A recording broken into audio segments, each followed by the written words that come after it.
Big Brenda has really yet so far to been able to make a dent into this transfer window, but it's no open, guys. So no need to fear if you're a Celtic fan. But today, it's all about Paulo Bernardo and why the deal hasn't been made official yet. Because I'll tell you why very, very soon. But of course, Paulo Bernardo, he spent last season on loan at Celtic. I thought he had a decent enough season. He's kind of just the next choice midfielder behind the main offenders, Hatate, O'Reilly, McGregor. Um, and I think it'd be a decent signing for Celtic. I genuinely do believe that. I'm not going to pretend it would be, like a groundbreaking, humongous signing, but the real likelihood is that they're probably going to lose O'Reilly and maybe a tie, and then this guy's, definitely would go up now. His highest ever market value was when he was actually playing for Benfica's B team. Then he did get called up to the main team and had a market value of 5 million. He spent a few seasons out on loan at Pacos de Fiera. Then he obviously got that move to Celtic, of course, and his value is sitting at 3.5 million, but the release clause is 6 million. And last season for Celtic, of course, as we read into his stats, he played 19 games, 3 goals and 3 assists. Not a horrendous record, but then in the Champions League, he got no goals, no assists. Top 6 split, he got hee-haw.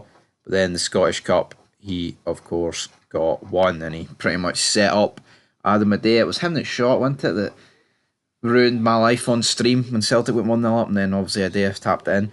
But yeah, and he scored a crucial goal at Parkhead to open the scoring against Rangers. So he scored some crucial goals. You can't take that away. But in 33 appearances all in, the guy scored 4 goals and 3 assists.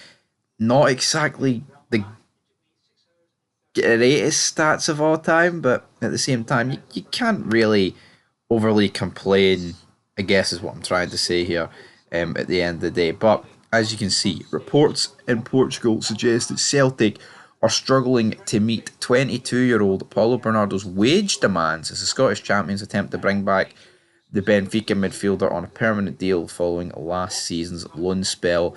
Well, it's not what Celtic fans want to hear, but are we genuinely surprised that Celtic are struggling to meet these wage demands? Because they've got a bit of a tight board. They don't really spend a lot of money, and Celtic have got more than enough money to afford this guy's wages. We're not talking about a guy like, that's on a couple of $100,000 a week. I would be shocked if Paulo Bernardo's over like 30 grand a week. There's just I just don't see it. I just do not see him being on like a ground. But maybe Celtic just simply think, well, it's not worth giving the guy that. But here, if you want to strengthen your squad, strengthen yourself for Europe, etc., you do need to dish out the wages, and for whatever reason, Celtic are kind of refusing to do so. And I get it, you can't just sign everybody with big wages. You do need to make sense to sort the wages down to a reasonable amount, but we don't really know what Paulo Bernardo's on. But again, it's not what Celtic fans want to hear. I'm sure Celtic fans want to be splashing the cash, links to Tierney, all links to the Croatian #1, links to everybody, but the reality is that they're just not really making much moves, and there's plenty of time for Celtic to make moves at the end of the day, but as we sit here, on the 18th of June, there's not much really happening from the Celtic camp. Everything transfer related from Glasgow is to do with Rangers. It's as simple. It's as simple as that at the end of the day. But that is where we're going to leave this video. Why do you guys think that Celtic are not wanting to pay his wages? Do you think they think that he's not simply good enough, or is it a case that they don't have the money? But of course they've got the money, right? I think it's just penny pinching from a board that's known for penny pinching.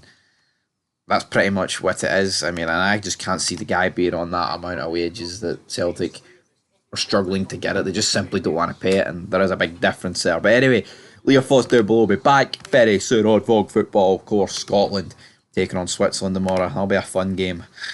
Oh, aye, I'm sure it will be, Big Mac.